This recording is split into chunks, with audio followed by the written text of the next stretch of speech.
A aula de hoje será sobre os biomas do Brasil. Nessa aula, nós vamos trabalhar com os biomas clássicos do IBGE e também vamos abordar outras variedades de classificações, como as formações vegetais e bem como os domínios morfoclimáticos. Conforme estudado na aula anterior, nós já vimos a definição de bioma, que ele é caracterizado por apresentar diversos ecossistemas dentro de uma certa homogeneidade, formando então uma unidade biológica caracterizada então pelo clima, pelo relevo, pelo solo, vegetação e assim por diante. No Brasil, nós temos 6 biomas, o que nos dá então uma grande variedade, e isso se dá por conta da nossa extensão territorial. Nós vamos estudar um pouco, então, sobre as características de cada um desses biomas, destacando os pontos principais e também relacionados aos impactos ambientais, que são muito mais importantes. O primeiro bioma é a floresta amazônica. Ela é considerada alta e densa. A sua altura ela é superior à de todos os biomas que temos no Brasil. E a maior árvore já registrada chega a ter 88 metros. Pra vocês terem uma ideia, o Cristo Redentor mede 38 metros. Então vejam só a superioridade que tem. E, principalmente no coração da Amazônia, ela chega a ser mais densa, ou seja, ela torna-se impenetrável.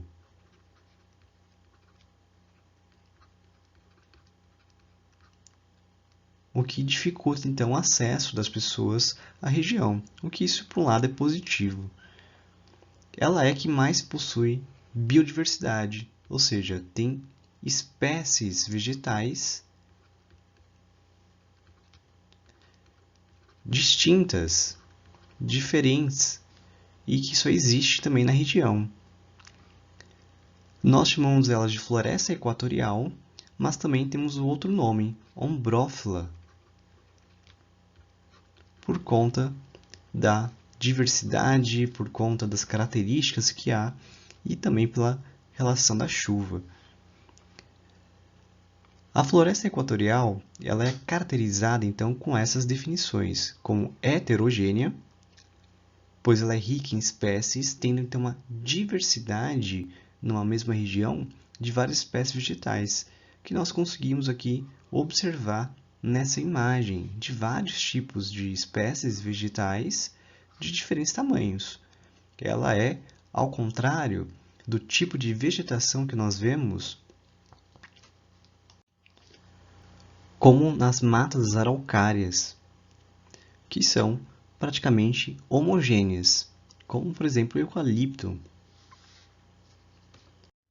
A segunda característica é as hidrófilas, que são adaptadas à umidade.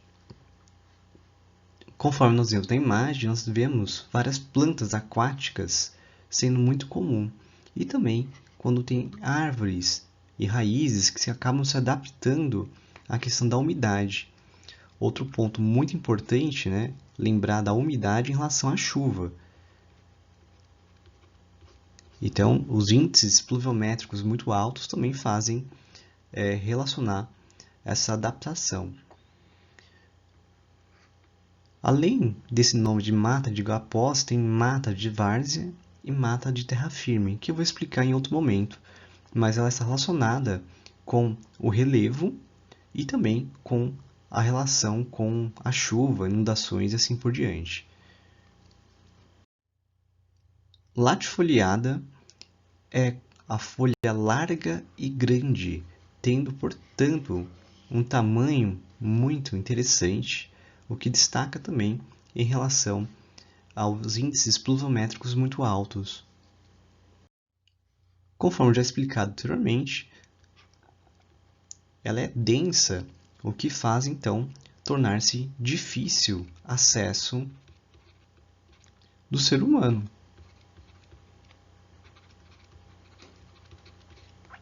não só por conta das árvores, que são muito grandes, extensas, mata fechada, isso acaba então impedindo que haja então essa participação. Lembrando também que até em relação aos rios, é outra forma que faz dificultar a chegada dos seres humanos, que principalmente precisam de barcos e tem que conhecer muito bem a região para navegar. E por fim, a última característica da floresta equatorial é a perennifólia, que quer dizer folha perene, ou seja, uma folha persistente, uma folha que fica o ano todo. É importante diferenciar perennifólias das caducifólias, conforme nós vimos na imagem. A perennifólia é aquela que fica o ano todo, que é comum em regiões tropicais.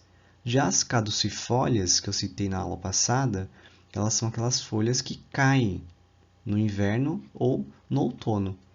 E geralmente elas são atribuídas a regiões de zonas temperadas, de climas temperados, ou também lembrar das florestas temperadas. E temos aqui o clima equatorial úmido, lembrando o destaque que nós temos na climatologia, que é uma região muito quente e muito úmida. Ela apresenta baixa amplitude térmica, ou seja, é a oscilação que nós vemos nesse climograma. Reparando que no período mais quente chega a temperaturas de 26 e no período de inverno seria a 24. Ou seja, você tem pouca variedade de temperaturas mais altas e mais baixas.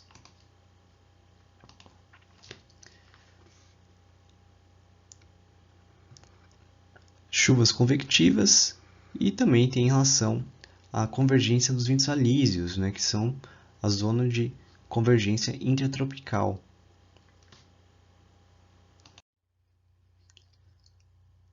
Até agora foi as características da floresta amazônica. Agora nós veremos os impactos ambientais, que isso é muito importante, que nós destacamos aqui então nesses 5 tópicos.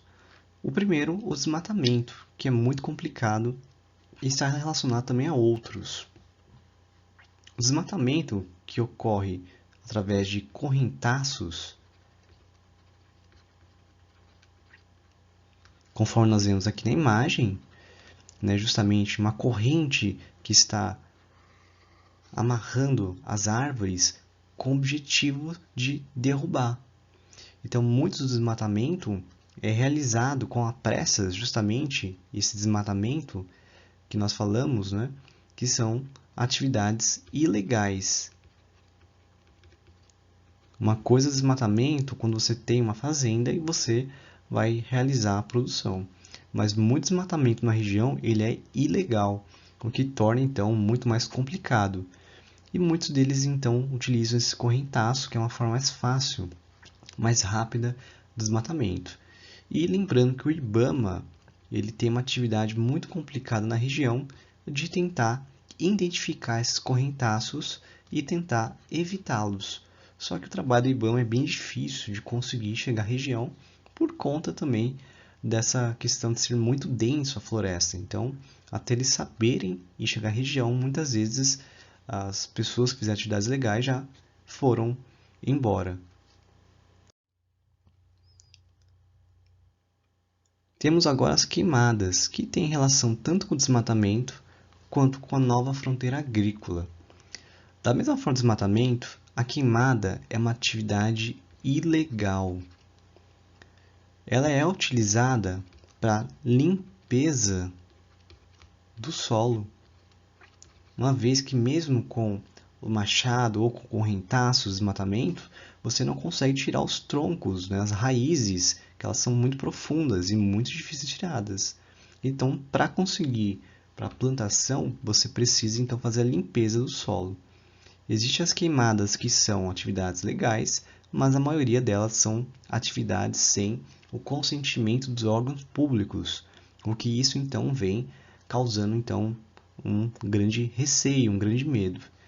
E lembrando que no ano passado, em 2019, nós tivemos, né, várias informações em relação às queimadas no Brasil.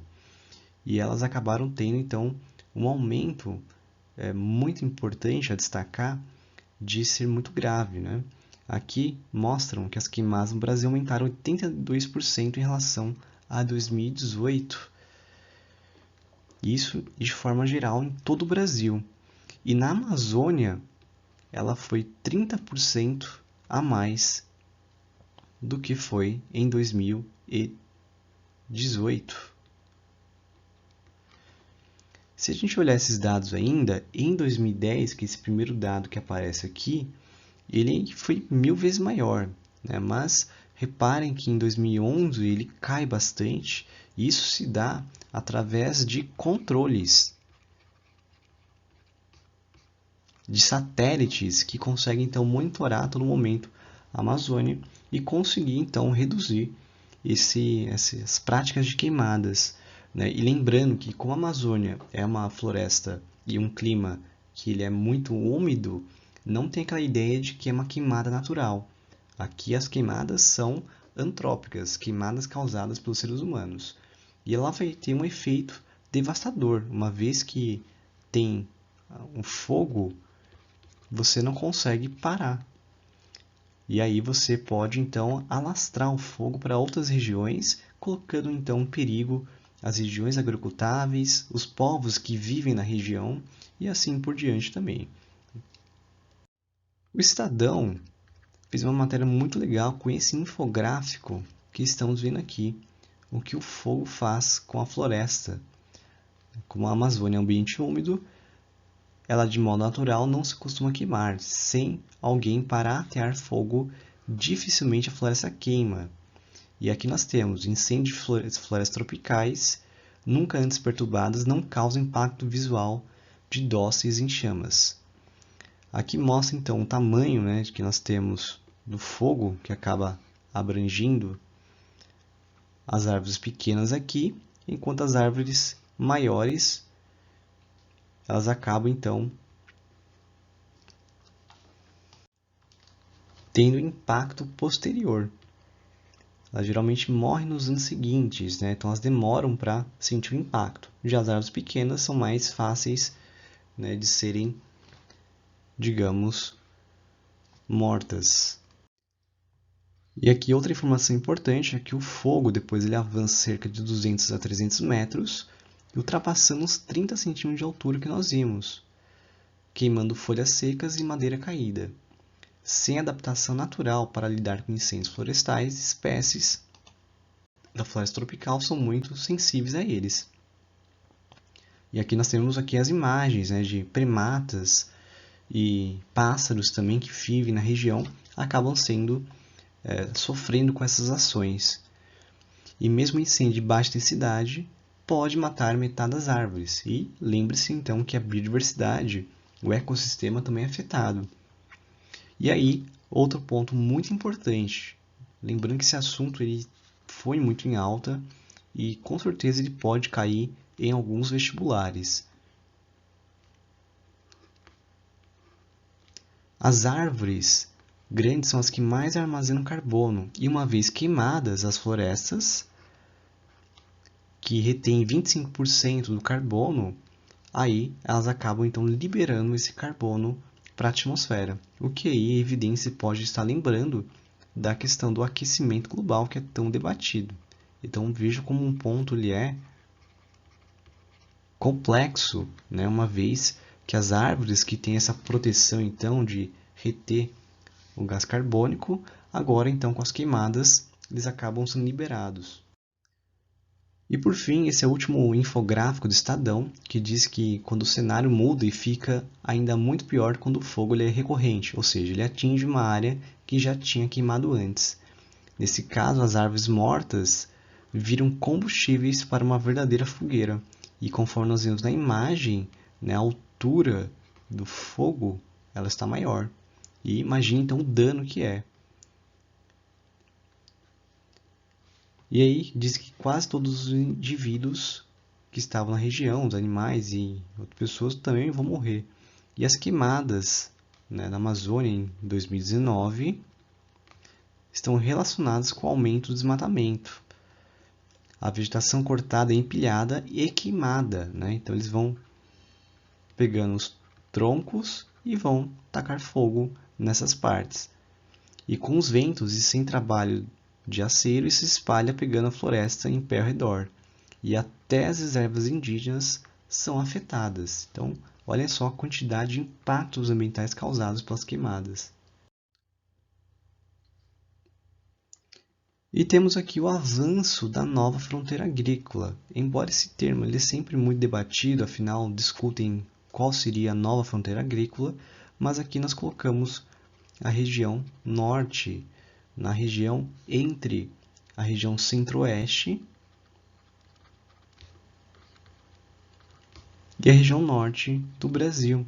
Acaba tendo esse arco de desmatamento. Esse arco do desmatamento ele é muito complicado, pois mostra então o avanço da fronteira agrícola, que vem com gado e soja. Lembrando que ambos são commodities, ou seja, vendidos no mercado internacional, né? Lembrando que a soja é o grão que a gente mais produz, e lembrando que a soja, inclusive, vira ração para o gado, e a carne, né, bovina, ela é muito bem avaliada no Brasil e no mercado internacional. E dessa forma, então, essa fronteira agrícola, que é o símbolo da modernização,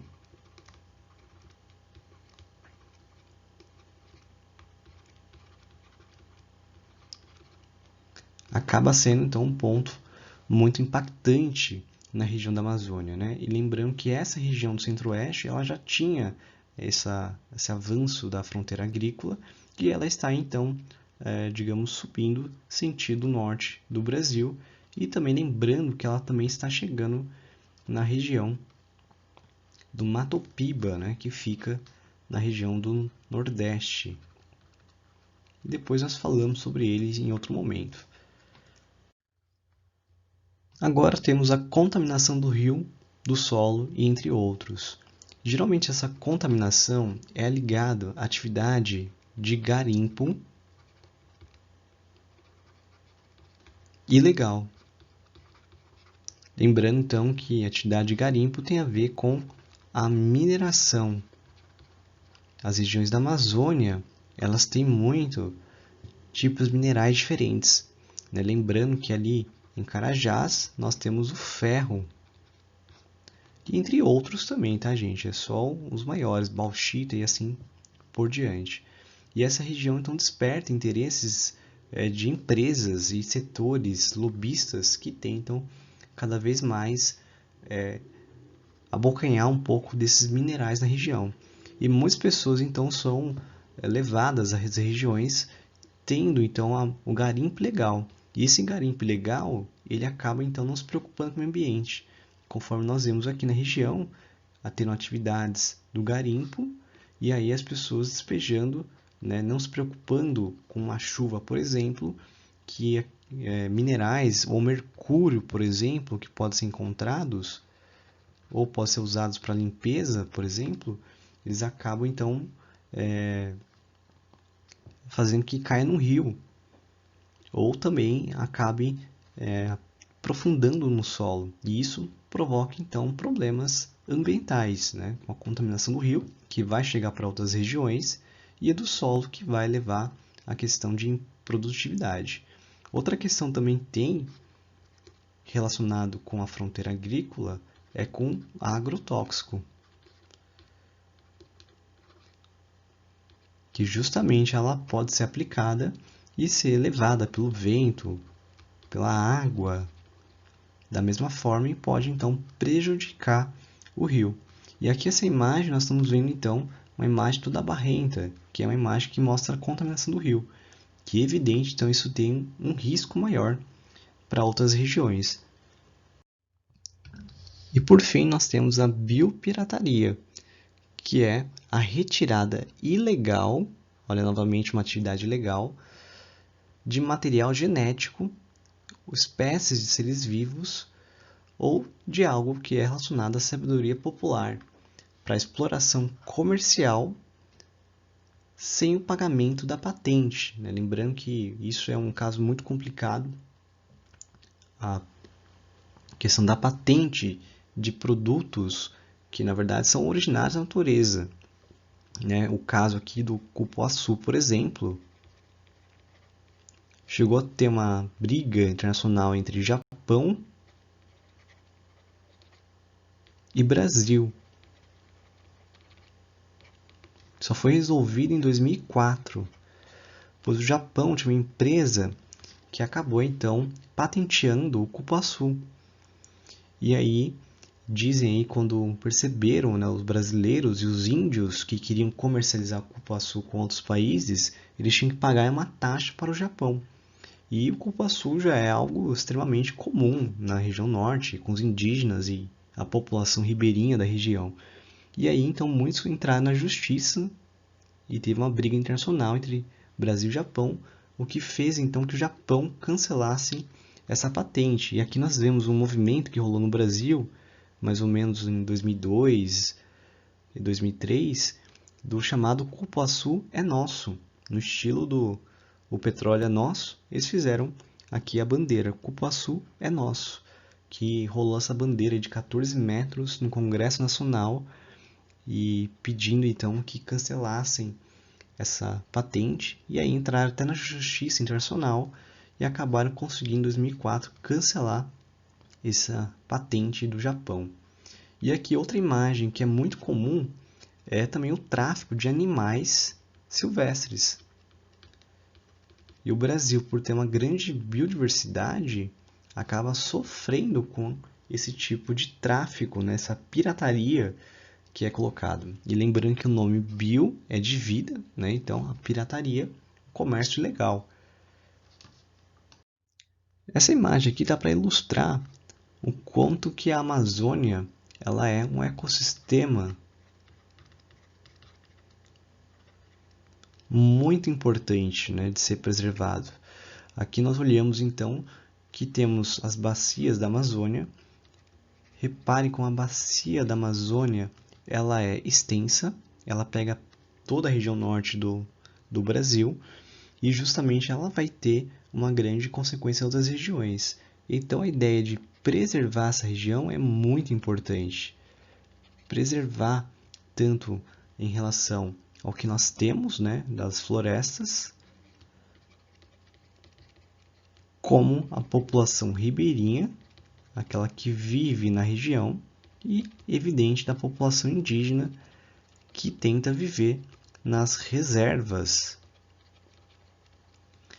E esses 3 pontos aqui é importante para a gente sempre pensar na preservação dela, né, das florestas e não mineração, não atividades ligadas à pecuária, como nós vimos crescendo, pois senão nós teremos, evidente, uma grande consequência nesse ecossistema, que é evidente, então, vai trazer outras consequências a outras regiões. E agora nós vamos para outro bioma. O bioma da Amazônia eu justamente demorei mais porque eu acredito que ele vai cair nos vestibulares por conta dos últimos assuntos. Mas aqui eu vou mais rápido nos demais biomas. Temos aqui a Mata Atlântica, que ela é uma floresta parecida com a floresta que nós acabamos de falar. Ela é uma floresta tropical, tendo semelhanças com a floresta equatorial. Ela é uma vegetação litorânea e com menor biodiversidade do que a Amazônia. Então, quando a gente compara as dois biomas, nós vemos que a Mata Atlântica vai ter uma menor altura e uma menor diversidade nas espécies vegetais e animais também. Mas ela se enquadra também como latifoliada, higrófita e perennifolia. Mesmo assim, sendo menor biodiversidade, quando comparado a outras regiões, ela tem uma grande biodiversidade. Então, quando a gente compara com a Caatinga, compara com Pampas, por exemplo, acaba tendo uma maior biodiversidade. A região é de clima tropical úmido. E agora nós vamos para os impactos. Essa região da Mata Atlântica, conforme nós vimos aqui nos mapas, ela pega o litoral brasileiro, que justamente foi a primeira região que foi desmatada por conta da colonização que nós tivemos na região. Então, durante o Brasil Colônia, por exemplo, houve uma intensa devastação. E justamente lembrando que hoje essa região litoral, ela é onde estão as principais metrópoles. E é evidente, então, esse desmatamento também foi muito intenso. E se a gente olhar a cobertura vegetal original e a cobertura original de hoje, nós olhamos então como está reduzido a Mata Atlântica. Isso aqui é um dos hotspots, não, os pontos quentes, que ela tem uma grande biodiversidade e corre um risco da extinção de muitas espécies vegetais na região. E ela é muito importante então a ser sempre debatida. Outra grande atividade que levou ao desmatamento da região é a cafeicultura, né, que se deu justamente mais em São Paulo, mas também outras lavouras acabaram tendo grande atividade. A exploração da madeira também foi muito ativa na região e a atividade da pecuária, né, ou seja, era praticamente impossível ter Mata Atlântica original. E a urbanização foi um outro fator que ajudou também ao desmatamento dessa região. Então, nós olhamos aqui vários fatores conspirando contra a Mata Atlântica. Temos agora a Caatinga, que é chamada de Mata Branca.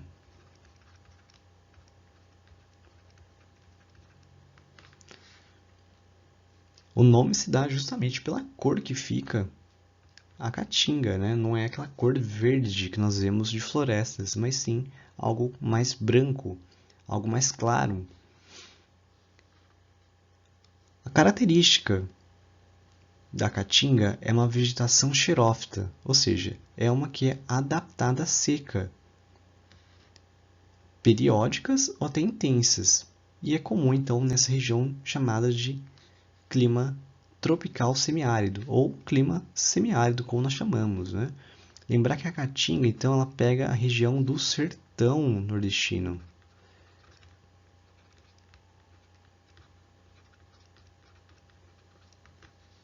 E justamente, né, se olharmos aqui no mapa, que seria a cor mais alaranjada, é a região da Caatinga. Então é isso que é a região do sertão nordestino. Não é toda a região do Nordeste que acaba tendo então a Caatinga. A Caatinga ela é classificada como uma cactáceas, ou seja, né, como a gente pode ver na imagem, os cactos, que são adaptados à seca. Temos também as bromeláceas, sendo o maior exemplo dela aqui o abacaxi.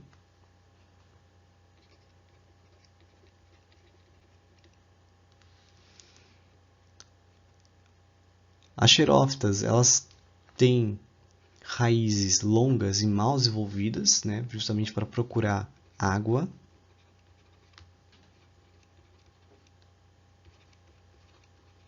Mal desenvolvidas porque elas não são bem ramificadas, são menos desenvolvidas. Elas também têm uma característica que confunde às vezes com o cerrado, os troncos retorcidos, conforme nós vemos aqui na imagem.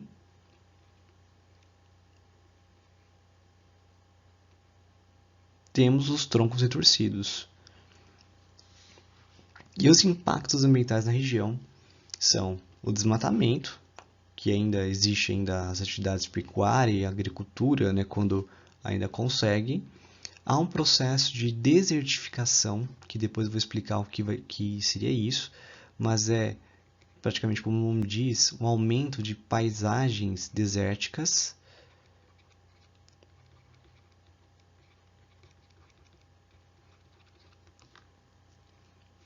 E temos a exploração irregular dos recursos hídricos, ou seja, da água, o que acaba então contribuindo para uma desigualdade social, né, em relação a quem tem acesso à água e quem não tem. Há um processo muito forte de salinização do solo. A salinização ocorre por conta da evaporação da região ser mais intensa do que a quantidade de chuvas que tem na região. Dessa forma, a evaporação ela faz então um processo de vaporização da água e mantendo os sais minerais que tem na água. Dessa forma, então, fica vários sais minerais no solo, o que leva à questão da infertilidade. Isso também é uma consequência envolvida da desertificação.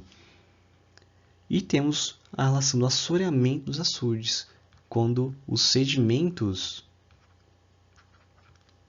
do solo caem nesses açudes, que são espécies de reservatórios para tomar a água, para gerar. Então, diminuir o impacto da seca na região. Temos o cerrado.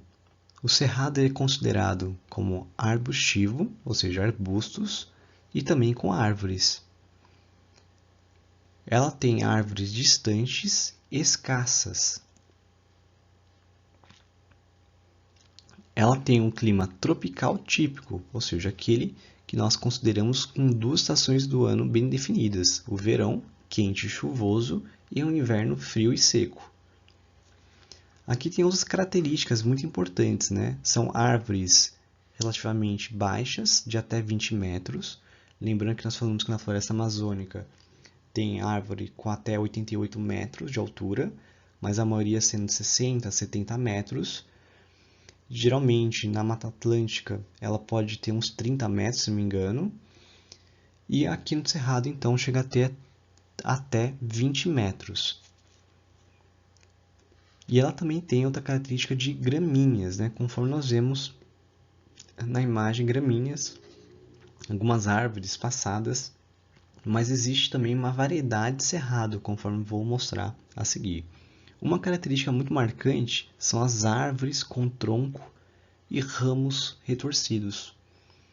Conforme a gente tinha falado da caatinga também, é comum ter troncos retorcidos, uma característica comum do cerrado. Geralmente são cascas espessas e folhas grossas, então isso é um diferencial também do que vai ter. Existe uma grande biodiversidade na região, E lembrando que o cerrado seria o nosso equivalente à savana africana. Só que a savana tem muito mais biodiversidade animal. Já o cerrado tem uma diversidade maior de espécies vegetais. A região tem um solo pobre e ácido, o que requer então um método de calagem, que é usar o calcário para a agricultura, Que isso vai corrigir então o pH do solo, fazendo com que ele fique realmente agricultável. E aqui nós temos a imagem do cerrado, que ela abrange a região do centro-oeste brasileiro, embora ele também avance nas regiões do Maranhão, Piauí, pega Bahia também, então ele pega a região nordeste e pega até uma parte da região norte do Brasil, pegando aí a região de Tocantins. Então nós temos mais essa intensidade parte em São Paulo, pega o Mato Grosso do Sul, Mato Grosso, Goiás e Tocantins, Pegando de forma geral. Em Minas Gerais, estava esquecendo aqui, além das regiões do Nordeste que acabamos citando. Então o Cerrado é muito importante porque é um bioma extenso.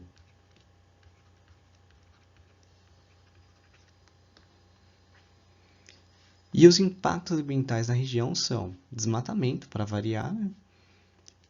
Aqui tem muito problema com o uso do solo contínuo, que isso se dá pelo avanço da fronteira agropecuária que nós falamos, o que, embora exista uma rotação de culturas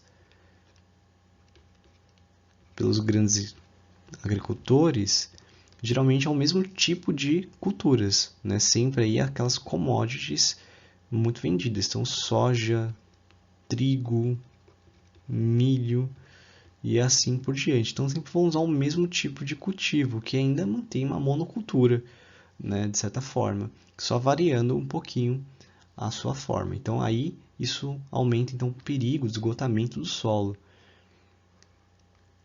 Tem a questão da erosão, por conta da pecuária extensiva, que ela é, digamos, largada, né, a pecuária, e ela avança para a região, o gado pisoteia o solo e acaba então tirando a cobertura vegetal, além também da comida, né, que eles utilizam.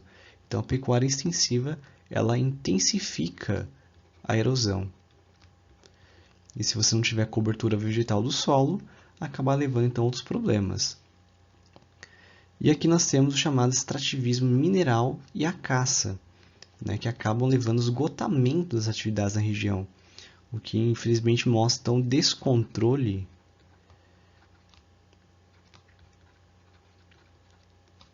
que existe das atividades econômicas na região. Um ponto interessante de destacar é que o cerrado ele acaba tendo queimadas naturais. Isso se dá por conta do clima ser tropical típico e ter então uma estação de estiagem, uma estação de seca. E é comum então ter algumas queimadas naturais, né? E o cerrado ele tem uma estrutura muito interessante. Ele é chamado de floresta invertida. Por quê? Se a gente comparar com a Amazônia, nós vemos então que a ramificação se dá, né, digamos, da parte do tronco para cima, tendo suas ramificações. Já o cerrado, ele tem as ramificações para baixo, ou seja, sendo as raízes. Isso se dá então por conta desse período de estiagem, e aí eles precisam buscar água o mais profundo possível. O que aí é uma parte interessante quando a gente fala das queimadas naturais, por conta dessas raízes serem bem profundas, as queimadas naturais não acabam danificando as raízes. Então, quando é uma queimada natural, que ela é menos abrasiva, menos intensa, ela acaba então sendo positiva para o cerrado, que serve para limpar o solo, né, de materiais orgânicos e acaba então permitindo uma limpeza natural desse bioma. O problema é evidente quando é queimada antrópica, que ela perde controle na região. Isso acaba então dificultando muito essas diferenças. Temos aqui a fitofisionomia do bioma cerrado, o que mostra então que tem formações florestais, savânicas e campestres.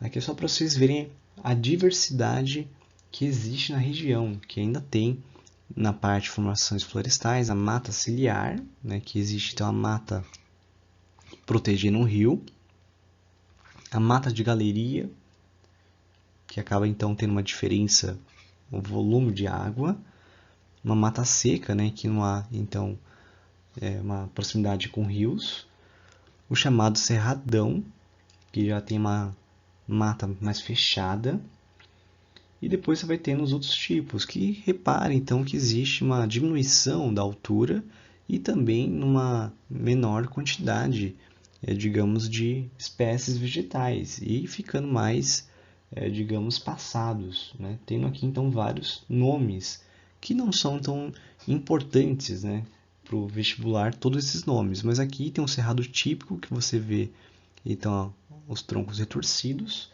e uma grande diversidade vegetal. Aqui nós temos no campestre, né, que seria mais de campos, então tendo mais gramíneas, por exemplo, e aí temos o nome de sujo e limpo, né? O campo sujo, ele é formado geralmente pelas herbáceas, né, ou seja, ervas, com arbustos pouco desenvolvidos e distribuídos de forma esparsa.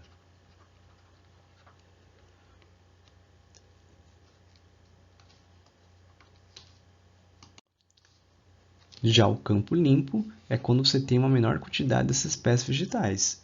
Então você não teria as herbáceas, né, que seriam então muito comum no campo sujo. E agora o Pantanal. O Pantanal tem uma vegetação inundada. Essa inundação se dá por conta do relevo, que é uma planície aluvial, né? O relevo, se a gente observar aqui nessa imagem, nós vemos aqui o Pantanal Mato-Grossense, ou chamada planície Mato-Grossense, reparando que ela é mais baixa do que as regiões ao lado, né?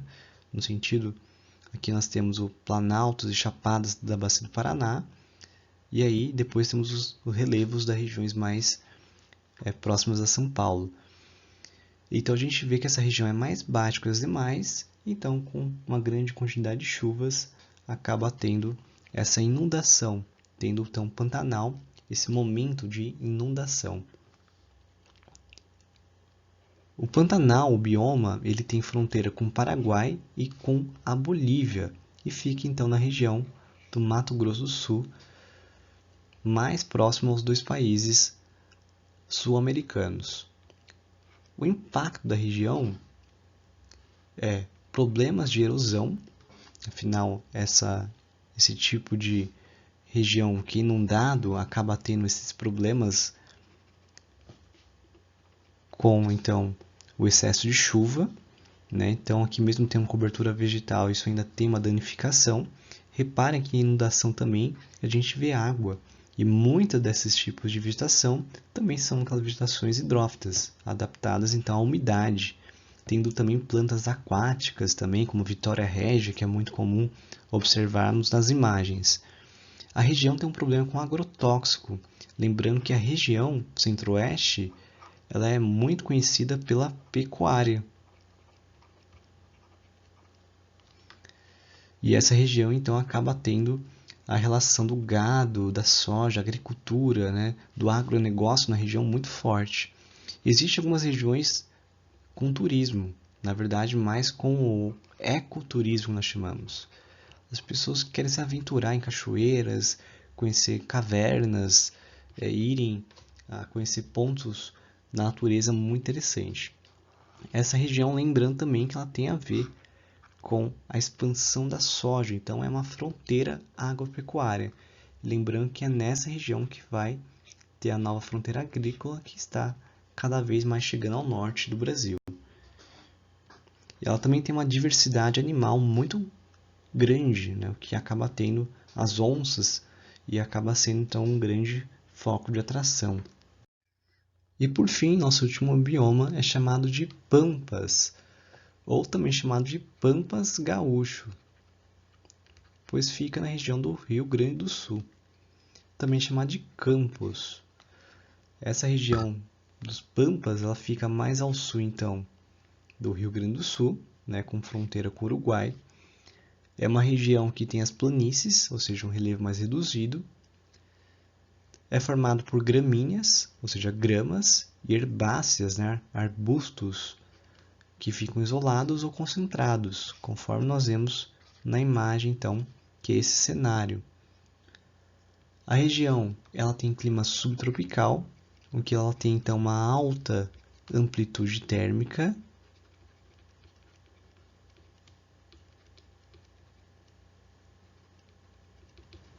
tendo um inverno muito rigoroso e uma pluviosidade irregular o ano inteiro. A região é conhecida também por conta da atividade pecuária e por isso eles têm então grandes atividades para pastagem, mas também são conhecidos pela produção agrícola, né? As principais produções também vêm nessa região, que além dos produtos que são para commodities, mas aqui também nessa região há muita da policultura, né? Aquela produção para alimentação básica. E os impactos ambientais? Na região tem riscos de extinção de algumas espécies vegetais. A região tem um aumento da erosão por conta do gado e também por conta da retirada de cobertura vegetal da região. E ela acaba tendo um processo chamado de arenização, que é um processo que é diferente da desertificação. Mas ambos são processos de degradação do solo que podem levar à infertilidade. Vamos ver um pouquinho mais essas diferenças. Para ver essa diferença entre desertificação e arenização, temos que entender então que elas acontecem em regiões diferentes. A desertificação ocorre em climas áridos e semiárido e subúmido. Já a arenização ela ocorre em regiões com clima úmido, aqueles com chuvas constantes, tendo mais ou menos 1.400 milímetros por ano. Já lembrando que o árido ele chove menos de 250 milímetros por ano. Em ambos casos, eles têm a ver com aspectos naturais, mas as ações antrópicas aceleram esses dois processos, né? Sendo que a desertificação é a degradação do solo e a rápida perda de nutrientes, formando paisagem desértica. Já a arenização é a degradação do solo em solos arenosos. São solos chamados litológicos, solos que têm então uma vulnerabilidade para questões de erosão, pois são solos que não conseguem fixar a cobertura vegetal.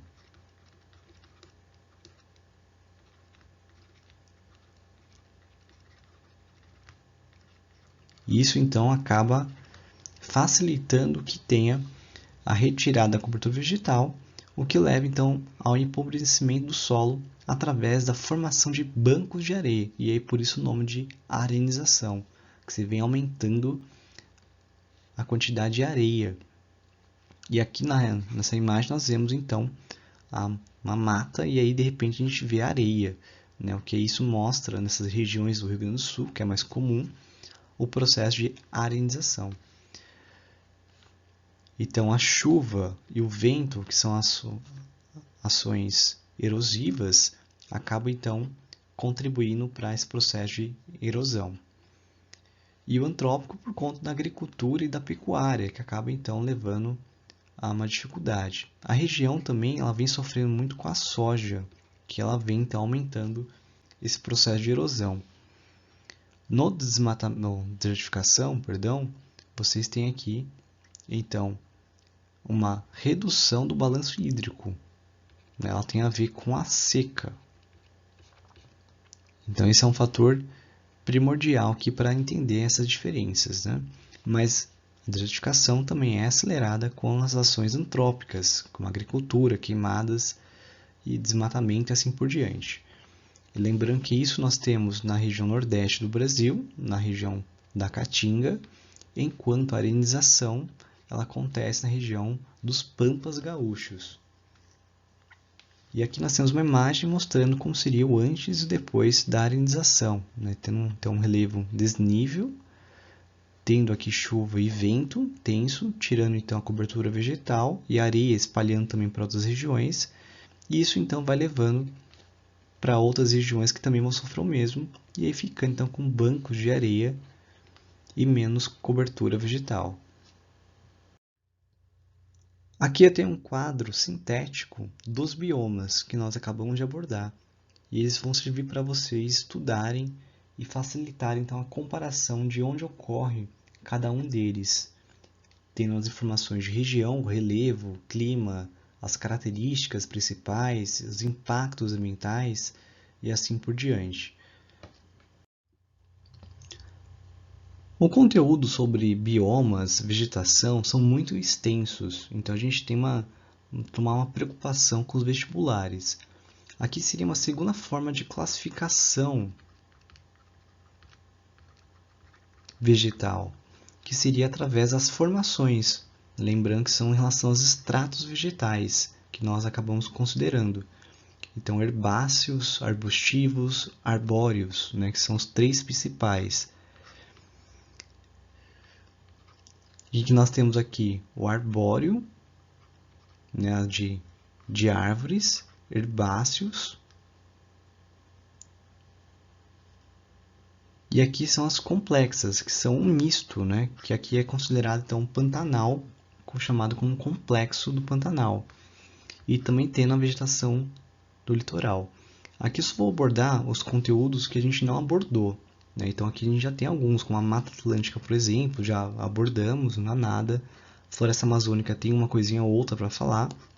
Vou explicar esses dois também, né? E esses aqui nós também já abordamos também, então não tem necessidade de repetir os conteúdos. Isso aqui é uma outra classificação vegetal que também podem cair nos vestibulares. Temos aqui um diferencial sobre a floresta equatorial, em que dentro dela é possível então ver subdivisões de espécies vegetais. E o exemplo aqui são das 3 matas da floresta amazônica: a chamada Mata Iguapó, a Mata da Várzea e a Mata da Terra Firme.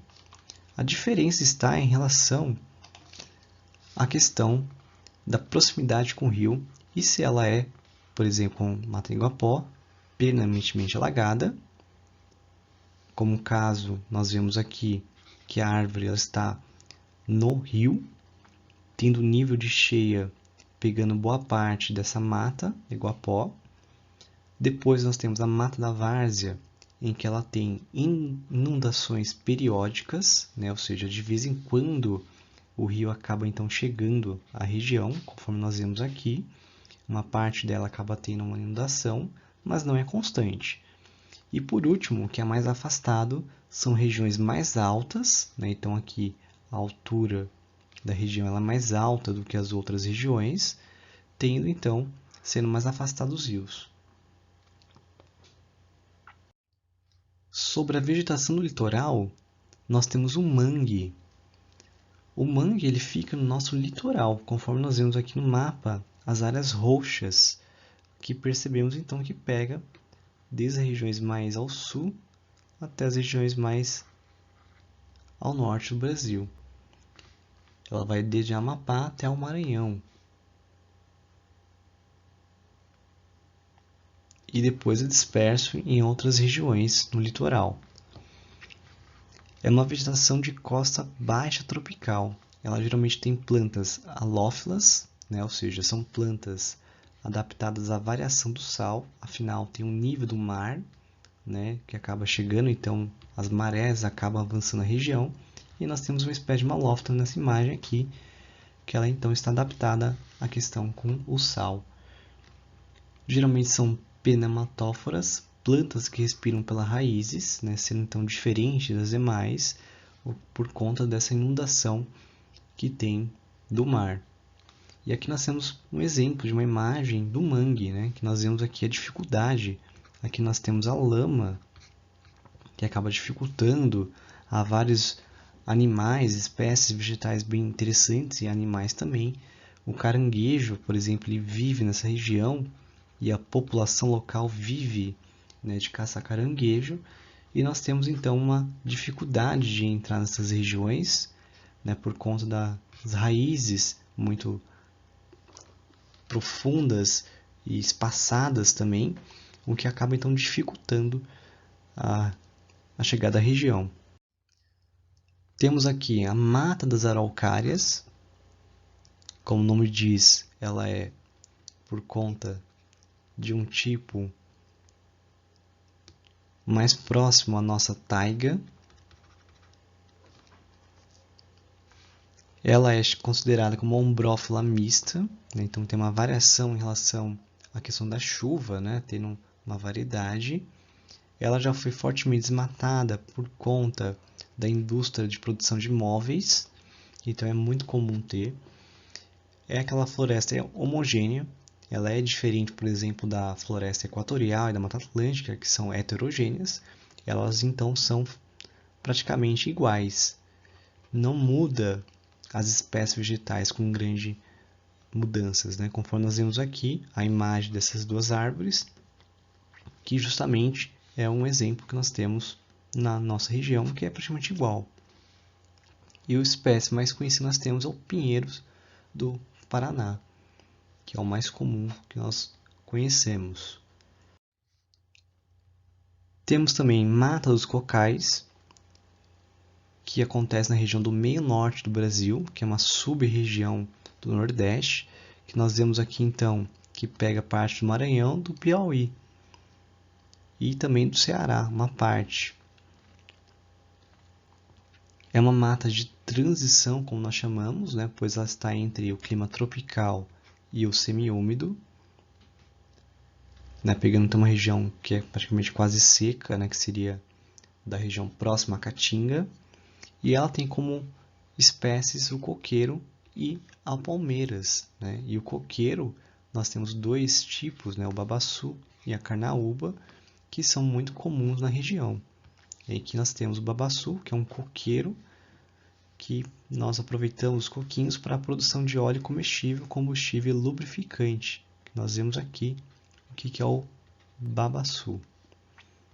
Já a carnaúba, que é um coqueiro muito comum no Ceará, e a folha se extrai a cera para a produção de isolantes ou lubrificantes, conforme nós vemos aqui nessa imagem. Então, são espécies de coqueiros, fica fácil distinguir. Outro ecossistema importante é a mata de galeria ou mata ciliares, né, que o nome de cílios vem por conta da proteção que vai ter essas matas por estarem próximas aos rios. Elas se dão ao longo dos rios e acabam então aproveitando-se da maior umidade do solo.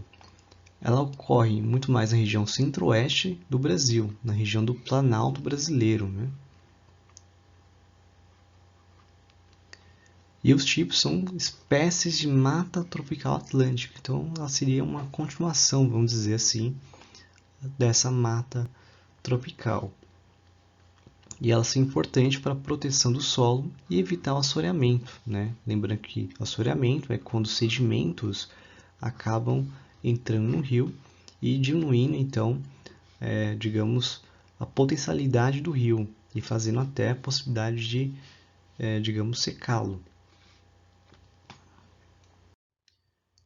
E por fim, a última classificação que existe é de domínio morfoclimático, cujo conceito foi criado pelo Aziz Absaber.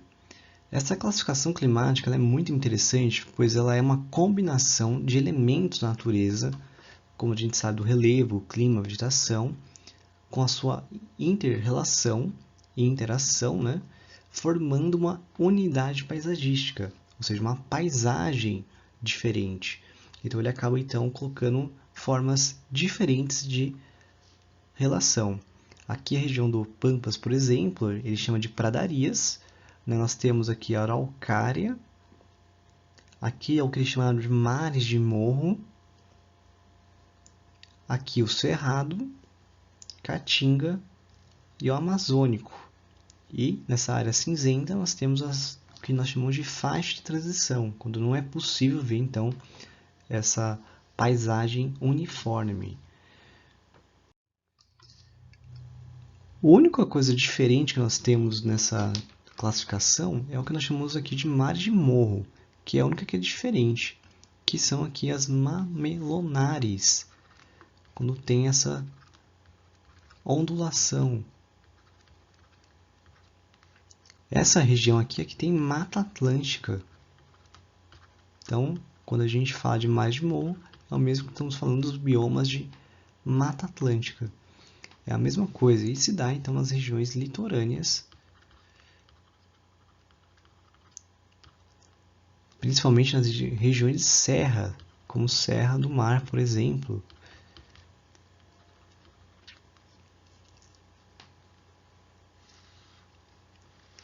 Esse é o único diferencial. Lembrando que as pradarias são os pampas gaúcho que nós falamos, né? O campus, como nós chamamos. Aqui a Amazônia, nós já explicamos todo o conteúdo da necessidade. E por fim, nós temos aqui os outros domínios morfoclimáticos, chamados de caatinga, araucárias e o cerrado. E agora nós encerramos o assunto de vegetação do Brasil, trazendo as classificações de bioma, formação vegetal e de domínios morfoclimáticos, que você viu que agora tem todo o conteúdo. E dessa forma nós podemos ir agora para a resolução dos exercícios de bioma do Brasil.